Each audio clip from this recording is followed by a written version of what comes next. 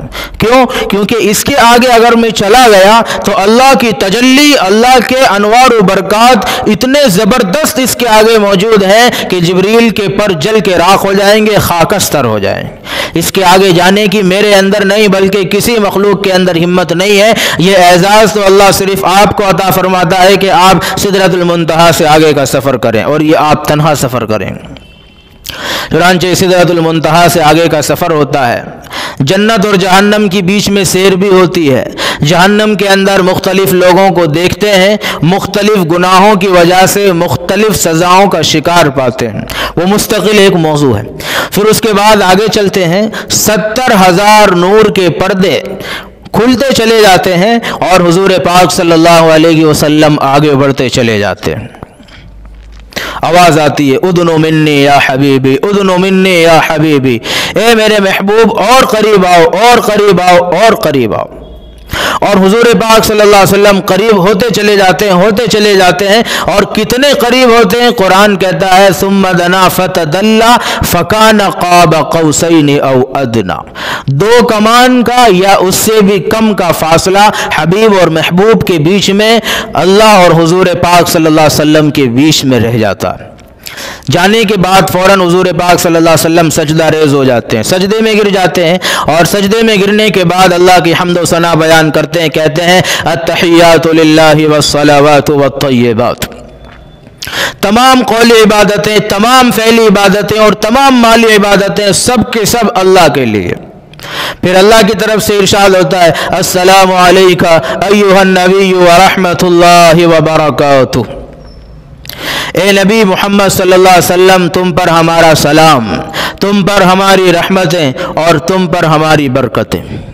اب قربان جائے حضور پاک صلی اللہ علیہ وسلم کی محبت پر، حضور پاک صلی اللہ علیہ وسلم کے دل میں امت کی محبت پر، کہ حضور پاک صلی اللہ علیہ وسلم اس موقع پر بھی اپنی امت کو فراموش نہیں کرتے اور کہتے ہیں السلام علینا وعلی عباد اللہ الصالحین، صرف مجھ پر سلام نہیں، ہم سب پر اور اللہ کے سارے نیک بندوں پر سلام۔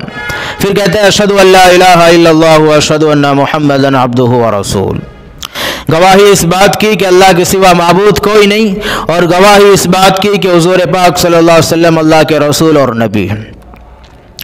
بہت ساری راز و نیاز کی باتیں ہوتی ہے۔ قرآن کہتا ہے فَأَوْحَى إِلَىٰ عَبْدِهِ مَا أَوْحَى، وہ باتیں ہوئی ہیں جو ہوئی، یعنی اس کی حقیقت، اس کی کیفیت، اس کی مقدار، اس سے قرآن بھی خاموش ہے، حدیث بھی خاموش ہے۔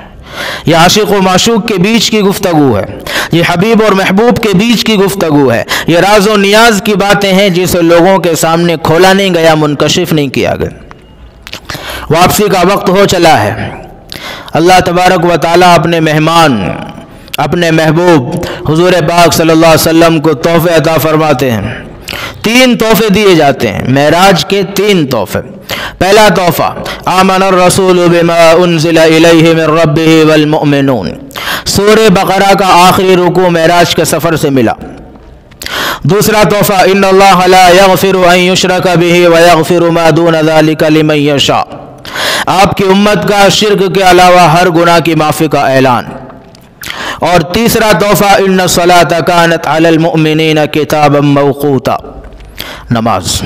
تو 3 تحفے ملے معراج کے، ایک سورہ بقرہ کا آخری رکوع، اور دوسرا شرک کے علاوہ ہر گناہ سے معافی، اور تیسرا نماز کا تحفہ۔ پھر یہ بات بھی بڑی مشہور ہے کہ نمازیں جب دی گئی 50 تھی، ایک دن کی 50 نماز حضور پاک صلی اللہ علیہ وسلم لے کے آئے۔ راستے میں حضرت موسیٰ سے ملاقات ہو گئی۔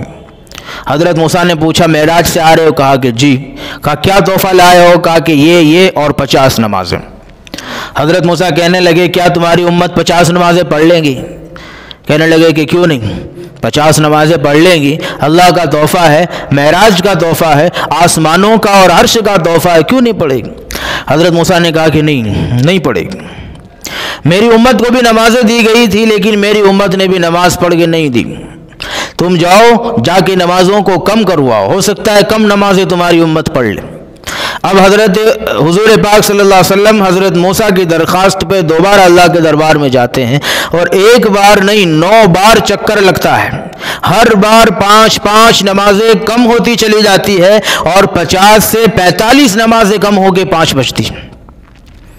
جب 10ویں بار حضرت موسیٰ کہتے ہیں کہ اور کم کروا کے آؤ، تو اب حضور کہتے ہیں اب مجھے حیا آتی، اب اگر میں گیا اور کم ہو گئی تو اب تو صفر ہو جائے گی، اب تو نماز کا تحفہ ہی ختم ہو جائے، اور مجھے امید ہے کہ میری امت 5 نمازوں کی پابندی کرے گی۔ دنیا میں آ گئے، معراج کا پورا واقعہ صحابہ کے سامنے بیان ہو گیا۔ صحابہ نے پوچھا کیا لے کے آئے؟ کہا کہ نماز کا تحفہ لے کے آیا۔ جب یہ بات حضور نے صحابہ کے سامنے رکھی، سارے صحابہ خوشی سے کھل اٹھے اور کہنے لگے کہ اب تو ہمیں رب کے خزانوں کو لوٹنے کا ذریعہ مل گیا، اب تو ہمیں روٹھے رب کو منانے کا وسیلہ مل گیا، اب تو ہمیں رب کا قرب اور نزدیکی حاصل کرنے کا ذریعہ مل گیا۔ اور پھر نمازوں کا وہ اہتمام کیا کہ تاریخ کی کتابیں بھری پڑی ہیں کہ دنیا ادھر سے ادھر ہو سکتی تھی مگر صحابی کی نماز آگے پیچھے نہیں ہو سکتی تھی۔ یہ معراج کا تحفہ ہے، نماز کا تحفہ، اس کو پوری امت کو اپنانے کی، اس پر عمل کرنے کی بہت زیادہ ضرورت ہے۔ اللہ تبارک و تعالی ہم سب کو کہنے سننے سے زیادہ عمل کی توفیق مرحمت فرمائے، آمین۔ وآخر دعوانا الحمد للہ رب العالمین۔